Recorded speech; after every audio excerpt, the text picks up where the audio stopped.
Assalamualaikum warahmatullahi wabarakatuh. Jumpa lagi dengan saya guys, Cak Mujib. Gimana nih kabar teman-teman semua? Semoga sehat selalu dalam lindungan Allah Subhanahu wa taala, dijauhkan dari segala mara bahaya, malapetaka, bencana dan bala serta berbagai macam penyakit. Amin amin ya rabbal alamin.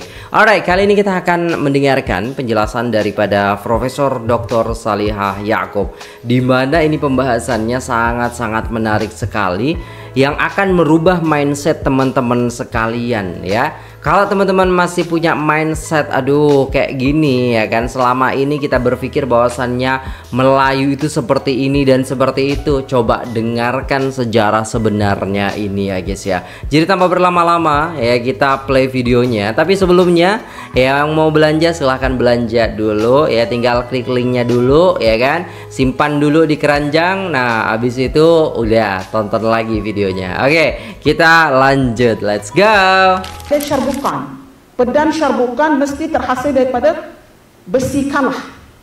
Sebab dalilnya macam ni, ketika perang Byzantine, Rasulullah ketika Islam menentang Rom Timur, iaitu Byzantine. Rom Timur itu Byzantine, Rom Barat ialah Rom. Ketika berlaku peperangan itu, maka pedang mereka banyak patah. Sebab dalam pengerusi, kalau you buat pedang, tepa pedang, kalau daripada besi yang cair itu baru menepa pedang, dia mudah patah. Tetapi besi kalah, dia bukan begitu. Besi kalah terhasil daripada ketulang-ketulang besi yang jatuh dan meteor di gunung juga itu, dia ambil besi itu, kemudian ditepa, bukannya dicairkan. Maksudnya, besi pedang itu tidak patah. Jadi apabila tentera Byzantine mengetahui bahawa kenapa pedang mereka patah, itu menyebabkan salah satu sebab kenapa orang Islam menang. Allah. Jadi mereka berusaha mencari di mana kenapa pedang orang Islam tak patah. Itulah terbongkarnya bahawasanya pedang Rasulullah itu pedang kalah, iaitu daripada kalah, di mana Rasulullah dapat daripada harta rampasan perang daripada Bani Qainuqa. Bani Qainuqa ini Yahudi yang ada di Madinah. Macam mana orang Yahudi boleh dapat daripada pedang itu? Saya berpendapat, dan insya-Allah kita akan dokumentarikan benda ini, ketika 1300 BCE itu ialah ketika Alam Syam Mansur. Ketika Nebuchadnezzar itu sekitar 800 BCE. Jadi dia ada, ketika itu mereka menawan orang Yahudi dan orang Bani Israel, bawa ke Babylon sebagai hamba. Jadi kemungkinan besar mereka mendapat warisan daripada datuk mereka. Maksudnya di sini kalah ataupun besi yang dileburkan, yang terdapat di Sungai Batu di Kedah itu sudah lama, iaitu sebelum zaman Nabi Isa AS. Itu betul lah apa yang ditemui oleh Prof. Mokhtar sekitar 788 BC. Allahu Akbar. Jadi pedang itu sudah lama, dan memang peradaban, kata pendapat ya, menurut pendapat daripada Profesor Dr. Salihah Ya'qub, bahwasannya sebelum atau waktu Nabi Isa alaihissalam. Masya Allah, tabarakallah, secanggih itu ya guys ya. Pantas dulu istilahnya kalau kita tengok pembangunan daripada Fir'aun, Nabi Musa alaihissalam, itu kan banyak istilahnya, ada pandai besi, ada pesawat, ada apa ya, raksasa dan lain sebagainya. Tidak menutup kemungkinan gitu loh. Allahu Akbar. Bila disebut Zulkarnain, saya tak nak letak Iskandar, saya letak Raja Zulkarnain. Sebab Raja Zulkarnain itu nama disebut dalam Al-Quran, dalam surah Al-Kahfi. Dalam catatan buku-buku tafsir menyebut bahawasanya Zulkarnain ini adalah seorang Raja Himyar. Di manakah Himyar? Yaman sekarang. Dulu dia tak ada nama Yaman, dia ada nama Himyar, dia ada nama Sabak, dia ada nama Hadramaut. Apabila digabungkan ke 6 kingdoms yang besar-besar ini, maka wujudlah perkataan Yaman itu. Jadi disebabkan itu disebut puteri Sabak dari Yaman. Ya. Dan dalam beberapa catatan klasik menyebut bahawasanya Raja Zulkarnain ini adalah Raja Himyar yang keempat. Raja Himyar yang keempat. Yang pertama ialah Luqmanul Ad. Ya, disebut dalam kitab Tabari. Jadi apa yang menarik di sini, siapakah Raja Zulkarnain?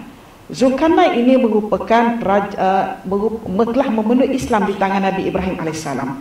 Dalam buku tafsir Ibn Katsir disebut dia punya masa zaman dia aksar alfain, lebih daripada 2000. Maksudnya dia tidak pergi ke 3000. kita katakan dia circa 2000 hingga 2500 BCE. Maksudnya dia di zaman Nabi Ibrahim alaihissalam. Dan disebut juga dalam beberapa kitab tafsir itu bahawasanya dia telah menerima Islam di tangan Nabi Ibrahim alaihissalam dan telah mengelilingi Kaabah, tawaf bersama Nabi Ibrahim dan Nabi Ismail alaihissalam. Manakala Nabi Khidir pula merupakan penasihat dan menteri dia. Kalau dalam saya ada buat genealogi, insya-Allah sekejap lagi kita akan tunjuk genealogi itu, kita nak hadiahkan pada Tun. Jadi genealogi daripada Nabi daripada manakah Nabi Khidir ini? Dia daripada anak cucu Sam bin Nuh. Kita maklum bahawasanya Nuh alaihissalam ada 3 anak yang hidup, Sam, Ham dan Yafid. Yang meninggal itu, yang tak naik kapal itu, mengikut kajian saya bernama Yam. Sebab Kanaan itu anak kepada Ham. Ya. Jadi daripada Sam itu ada 5 anak. Asyur, Elam, Arfakhshad, Lut, Lawid dan Aram.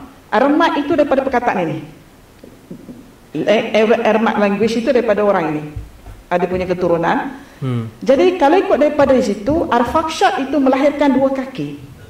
Satu kaki pergi ke Nabi Khidir dan satu kaki pergi ke Nabi Ibrahim alaihissalam. Jadi dalam erti kata yang lain, Nabi Khidir dan Nabi Ibrahim alaihissalam ini adalah sepupu daripada dia punya susur galur itu. Nabi Nuh ya. Jadi mereka hidup di zaman Raja Zulkarnain.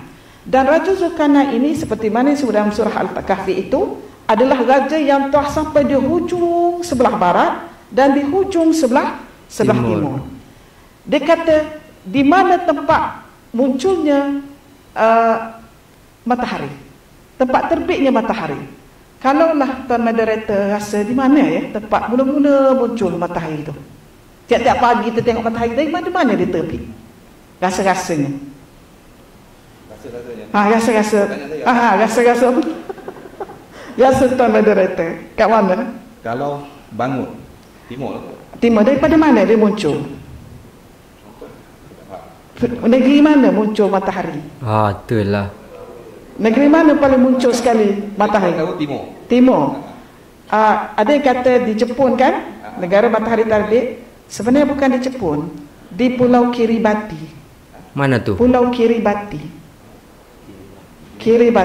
Dia adalah di sebelah lagi, sebelum Jepun lagi. Dan Kiribati di bawah jajahan US sekarang ini. Sebenarnya itu tempat muncul matahari. Maksudnya di sini ujung sekali dia dah sampai, ujung sebelah barat pun dia sudah sampai. Untuk sampai ke Pulau Kiribati itulah, kalaulah betul lah yang disebut itu Kiribati kan, dalam peta itu disebut itulah Kiribati tempatnya, dia mesti lalu Kedah. Sebab Semenanjung Malaysia ni dia macam gateway lah, pintu gerbang besar untuk menuju ke alam satu lagi, timur jauh, ke Jepun, ke China, ke Korea, ke Taiwan. Dia mesti melalui kita. Sebab dulu dia orang tak lalu, masa zaman BC dia orang tak lalu Selat Melaka. Dia orang tak lalu Selat Melaka. Maksudnya perkembangan tamadun bermula di dataran, di tanah besar. Kita ada tanah besar. Adapun Jawa, Sulawesi, Pulau Jawa itu semua ialah pulau.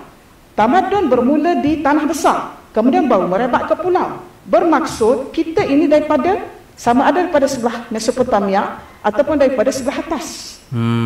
Kalau pada Mesopotamia mereka akan lalu lautan, pelayaran dan membina tamadun di sini. Jadi apa yang menarik di sini pada saya, Zulkarnain sudah melalui Sungai Batu, Kedah. Sebab saya berbincang dengan Prof. Mokhtar. Kenapa saya baca buku-buku Western Scholars yang ditulis oleh Western Scholars sebelum 1970, sebelum 2007, mereka mengatakan kapal-kapal besar lalu di Keral, Takwapa, Pampang, Chaya. Dia kata kawasan itu boleh dilalui kapal-kapal besar. Saya tanya Prof. Mokhtar, betul ke boleh dilalui kapal besar? Prof. Mokhtar kata tak boleh. Kapal-kapal besar tak boleh lalu kawasan itu kerana kawasannya berbukit. Sebab daripada Semenanjung Malaysia dia akan bersambung, kan kita ada banjaran Titi Wangsa. Titi Wangsa itu maksudnya tuan-tuan titi bangsa. Titi bangsa, Wangsa itu adalah bangsa. Tok nenek kita duduk di atas tempat tinggi, membina kerajaan di situ. Sebab bawah ini airnya tinggi. Jadi Dia kata tak boleh lalu kerang. Kapal-kapal kecil boleh, sungai-sungai dia kecil. Jadi di mana dia lalu? Dia lalu melalui Sungai Batu. Sebab ada 3 sungai di Sungai Batu itu. Kalau kita cari dalam Google pun tak jumpa. Sebab orang tak jumpa lagi. Jadi tak adalah dalam Google. Siapa yang jumpa? Prof. Mokhtar. Dia kata, daripada Sungai Batu ada 2 sungai tembus ke Teluk Siang.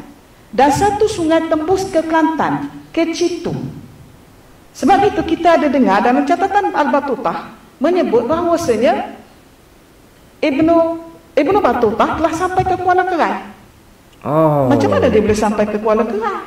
Masya Allah. Mesti dia melalui jalan itu. Jalan daripada yang sungai yang kedua. Sebab itu kita ada cerita kalau kisah Kelantan, legenda Kelantan itu, Puteri Adroja. Sebenarnya dia punya tempat pemerintahan di Kota Gerahi. Kota Gerahi itu di Kerak. Apabila kalah dengan Sukhothai akibat dia memenggal kepala Raja Sukhothai pada waktu itu, setahun 2 tahun kemudian anak yang raja itu membalas dendam, menyerang balik Puteri Adroja ini dan mereka terpaksa undur ke belakang. Jadi masa tu Tuan Moderator, dia tidak ada boundary. Kedah, Kelantan, Terengganu tak ada boundary. Mereka hanya turun bawah sikit ke kawasan ke negeri Sekebun Bunga, nama kawasan itu, dan membina negeri Citu itu, kerajaan Citu di tanah merah itu, dan bermulalah kerajaan itu. Tapi sebelum itu sebenarnya sudah ada, kita tidak ada dalam catatan kerana kita terlalu bergantung kepada maklumat daripada British. Kita terlalu bergantung kepada maklumat daripada British. Sebagai contohnya tentang kisah Parameswara. Kita dimaukan mengatakan Parameswara itu Hindu. Kerana apa? Kerana nama dia Parameswara. Itu hanyalah panggilan yang ditulis oleh Tommy Perez dalam Suma Orenta. Dia menulis Pamitra. Kemudian disebut Parameswara. Itu adalah bukan Hindu itu. Parameswara adalah orang Islam. Orang Islam. Dan dikata Parameswara baru memeluk Islam 1300 baru Islam sehingga 1414 kan. Sebenarnya Islam sudah ada. Kalaulah 1262 terbentuknya sebuah kerajaan Islam Samudra Pasai, ada raja dah di Samudra Pasai itu 1262 oleh Malikus Saleh Zahir itu, maksudnya sudah ada hubungan dengan Abbasiyah. Macam mana boleh ada nama raja di Samudra Pasai itu 1262? Maksudnya Islam sudah datang dari awal. Dan kita dapati ada dalam catatan menyebut ketika zaman Rasulullah SAW sudah ada dihantar rombongan sahabat-sahabat Nabi ke kawasan ini. Dan mereka pergi ke Petani, ke Kedah, ke Campar, ke Terengganu. Sudah ada. Tetapi maklumat-maklumat ini tidak diberitahu di dalam buku-buku catatan ataupun buku teks sekolah di negara kita, menyebabkan anak bangsa kita tidak tahu di mana asal-usul bila Islam bermula. Maka mereka mengatakan Islam bermula apabila Parameswara memulai Islam 1300. 1300 sudah lewat, Tuan Moderator. 1300 Ibn Khaldun dah lama dah siap buku catatan di Al-Muqaddimah. Sudah ramai dah graduan yang keluar daripada Universiti Al-Qarawiyun yang diterbitkan oleh Fatimah Al-Fihri itu. Masakan kita baru mengenali Islam? Seolah-olah kita ini tidak bertamadun. Saya melihat ini adalah gambaran negatif yang diberikan oleh Barat supaya anak-anak kita bangsa Melayu merasa kecil, tidak megah, tidak merasa besar dengan kehebatan yang ada pada tok nenek mereka, dan ini melahirkan satu masalah psikologi dan menjadi penakut. Sebab itu apa yang disebut oleh Hayyan Detun tadi, tidak ada satu tunjuk perasaan, tidak ada satu kita melakukan apa-apa di jalan raya menunjukkan Singapura hak kita, Thailand Selatan Thailand itu hak kita. Kenapa? Kerana kita takut. Itu saja. Kerana kita takut. Kenapa kita takut? Kerana kita sudah selesa. Cukuplah, dah ada dah ni, kita makan minum hidup sendiri sudah dah, jaga diri sendiri. Itu sikap kita. Sebab itu kita tidak berani. Kenapa itu berlaku? Walaupun tok nenek kita hebat, kerana penjajah telah calang pemikiran kita.